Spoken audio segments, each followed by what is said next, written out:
নমস্কাৰ তোমালোক আটাইকে পাই লাৰ্ণাৰ চেনেলটোলৈ পুনৰবাৰ স্বাগতম জনালো। আজি আমি শিকিম কোৱেশ্চন নাম্বাৰ 8। তো তোমালোকে মন দিবা।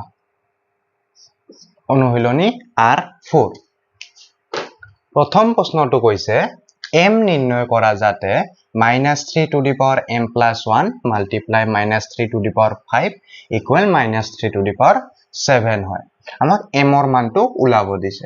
কি আছে চোৱা, -3 to the power m plus 1 multiply -3 to the power 5 -3 to the power 7। তো তোমালোকক ফৰ্মুলা কিছুমান দিছিলো, আগৰ ভিডিঅ'টো তোমালোকে চাইছিলা। তাৰে পৰা আমি এটা ফৰ্মুলা গম পাও, a to the power m into a to the power n থাকিলে কি হয়, a to the power m plus n। তো এইটো ফৰ্মুলা প্ৰযোজ্য হ'ব। চোৱা, a আছে, ইয়াত a এৰ মান -3, ইয়াতেও a আছে, a এৰ মান -3। ওপৰত চোৱা m আছে, m ৰ ঠাইত ইয়াতে m plus 1, n আছে, n ৰ ঠাইত 5 আছে। তো আমি এইটো ফৰ্মুলাৰ সহায়ত কৰিব লাগিব। চোৱা, -3 to the power m plus 1 -3 to the power 5 দুয়োটাৰে কি আছে, -3 আছে। আমি কি লিখিব পাৰো, -3 to the power m plus 1 plus 5 এইটো ফৰ্মুলা ইউজ কৰি ইকুৱেল -3 to the power 7 হৈ গ'ল। এতিয়া চোৱা, ইয়াতেও -3, ইয়াতেও -3, আমি ঘাতবিলাক একে একে লিখিব পাৰো। কেনেকে, m plus 1 plus 5 equal 7। Okay, এতিয়া চাবা, m plus 6 equal 7। m ৰ মানটো লাগে, m ৰ মানটো কিমান হ'ব, 7 minus 6। 7 minus 6 কৰিলে আমি পাওঁ m ৰ মান 1। এইটো ইম্পৰ্টেন্ট কুৱেশ্চন হয় হা, এইটো তোমালোকৰ পৰীক্ষাত MCQ দিব পাৰে। আমি এনেকৈ কৰিব লাগিব। 9 নম্বৰ কুৱেশ্চনটো চাবা, এটা উদ্ভিদ কোষৰ ব্যাস 0.00001275 মিটাৰ, ইয়াক মান্য ৰূপত প্ৰকাশ কৰা। 0.00001275 ইয়াক আমাক ক'ত লিখিব দিছে, মান্য ৰূপত। মান্য ৰূপ মানে কি আছিল, প্ৰামাণিক ৰূপ। আমি আগৰ ভিডিঅ'টো মান্য ৰূপত কেনেকৈ প্ৰকাশ কৰিব লাগে শিকিছিলো, তোমালোকে চাবা। 0 পইণ্ট আছে নহয়, চোৱা 0.00 এনেকুৱাকে আছে। আমি মান্য ৰূপত বা প্ৰামাণিক ৰূপত প্ৰকাশ কৰিলে কি কৰিব লাগে, 1 বা 1তকৈ ডাঙৰ, 10 বা 10তকৈ সৰু into 10 to the power m লিখিব লাগে। মানে কেনেকুৱা আছিল, k into 10 to the power m এনেকুৱা ফৰ্মত আছিলে। k এৰ মান কি আছিলে, 1 বা 1তকৈ ডাঙৰ, 10 বা 10তকৈ সৰু। কিন্তু চোৱা, k এৰ মান ইয়াতে কিমান, 0 পইণ্ট কিবা কিবি আছে, ইয়াতেতো এনেকুৱা নাইয়ে। এনেকুৱা ফৰ্মত আমি লৈ যাব লাগিব। কেনেকে লৈ যাবা চোৱা, আমি এই দশমিকটোক ইয়াৰে পৰা ইয়াতে আনিব লাগিব। তেতিয়া কি হ'ব, 1.275 মাল্টিপ্লাই আমি কিবা কৰিম, তেনেকে কৰিম। চাবা, 1.275 মাল্টিপ্লাই কিমান ঘৰ আনিলো চোৱা, 1 ঘৰ, 2 ঘৰ, 3 ঘৰ, 4 ঘৰ, 5 ঘৰ। 5 ঘৰ পিছুৱাই দিলো, তেতিয়াহ'লে মই দিব লাগিব 10 to the power -5। যদি মই 5 ঘৰ এনেকুৱাকে আগুৱাই দিলো হয়, তেতিয়াহ'লে 10 to the power 5। যেহেতু দশমিকটো 5 ঘৰ পিছুৱাই দিছো, তো হৈছে 10 to the power -5। আমি এনেকৈ কৰিব লাগে। তো এটা উদ্ভিদ কোষৰ আকাৰ ইমান দিয়া আছিলে, ইয়াক মান্য ৰূপত প্ৰকাশ কৰিব দিছিলে। আমি ইয়াক মান্য ৰূপত প্ৰকাশ কৰি দেখুৱাই দিলো। ওকে, 10 নম্বৰ কুৱেশ্চনটো চাবা, এটা থাকত 20 মিলিমিটাৰ বেধৰ 5খন কিতাপ আৰু 0.016 মিলিমিটাৰ বেধৰ 5 খিলা কাগজ আছে। থাকটোৰ মুঠ বেধ কিমান। তাৰ মানে চোৱা, বেধ মানে থিকনেছ, তেনেকুৱা টাইপৰ কথা আৰু। এখন কিতাপ কিমান মানে এনেকুৱা মোটা বা সেই থিকনেছটোক তাৰ মানে তোমাৰ বেধ বুলি কয়। এটা থাকত 20 মিলিমিটাৰ বেধৰ 5খন কিতাপ আছে। তাৰ মানে কি, এখন কিতাপৰ বেধ কিমান, এখন কিতাপৰ বেধ কিমান হয়, 20 মিলিমিটাৰ। এতেকে 5খন কিতাপৰ বেধ কিমান হ'ব, 20 into 5 মিলিমিটাৰ। কিমান পাবা, 100 মিলিমিটাৰ। ওকে, আকৌ চোৱা,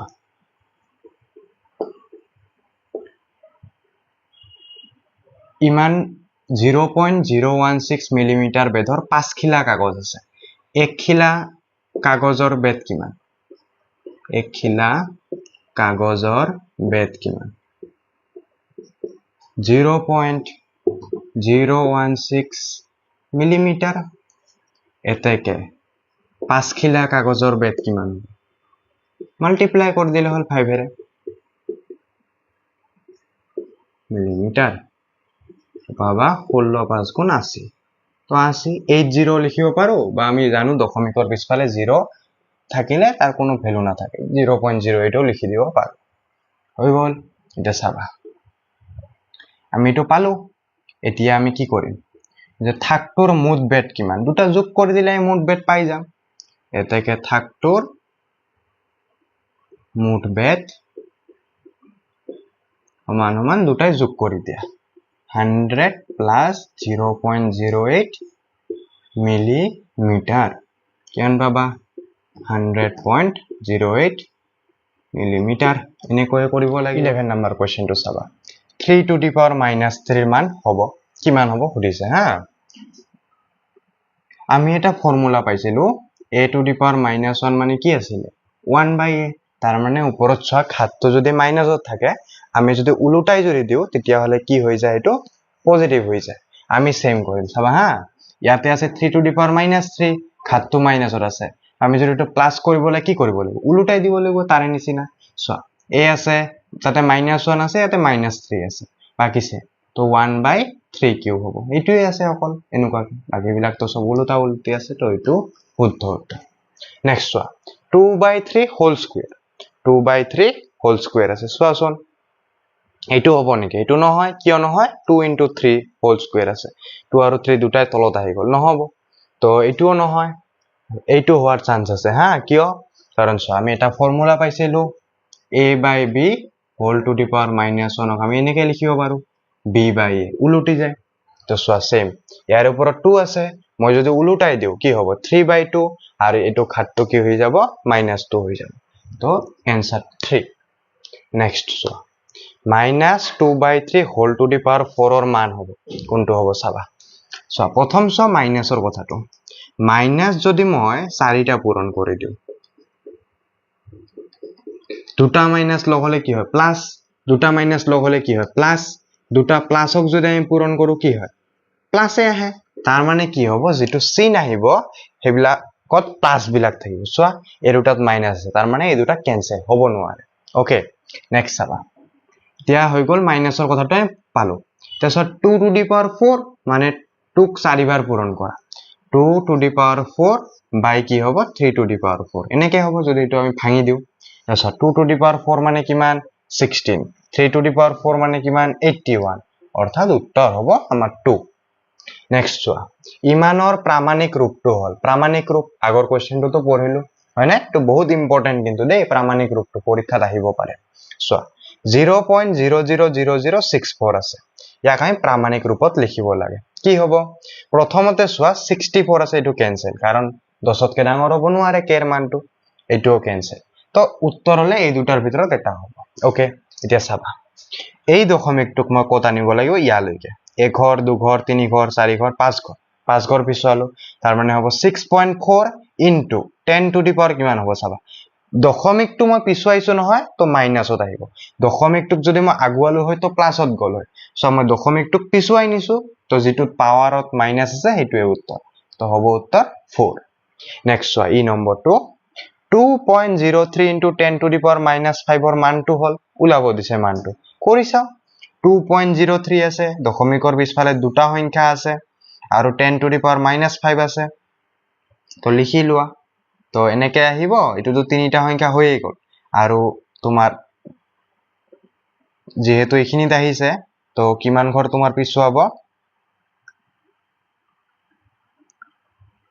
দশমিকটো ইয়াতে আছে আমি নিব লাগিব 10 to the power -5 অৰ্থাৎ দশমিকটোক আমি কি কৰিব লাগিব আগুৱাই নিব লাগিব কিমান ঘৰ আগুৱাব লাগিব 5 ঘৰ তো এটা দুইটো থাকিলে আৰু আমি কি কৰিম 4টা শূন্য দিম এটা দুটা তিনিটা 4টা নেকি 4টা শূন্য দিলে হৈ যাব তো সোয়া এটো কোড আছে 2 নম্বৰ অপচনত দিয়া আছে তো এটো হ'ব তোমাৰ উত্তৰ সোয়া 2.03 into 10 to the power -5 আছে নহয় তো সোয়া এই দশমিকটোক আমি 5 ঘৰ আগত দিব লাগিব 5 ঘৰ আগত দিলে এটা তোৰ আগত তো হৈয়ে গল আৰু আমি 4টা শূন্য দিব লাগিব আৰু মই 4টা শূন্য দি দিলো দশমিকটো ইয়াতে দিলো হৈ গল তো উত্তৰ হ'ব তোমাৰ 2 তো এইটোৱে আছিল তোমালোকৰ ৰিভিজন চেপ্টাৰৰ R4 শেষটো ভিডিঅ' তো তোমালোকে যদি ভিডিঅ'টো চাই ভাল পাইছা তেতিয়াহ'লে লাইক কৰিবা, কমেণ্ট কৰিবা আৰু চেনেলটো ছাবস্ক্ৰাইব কৰিবলৈ নাপাহৰিবা।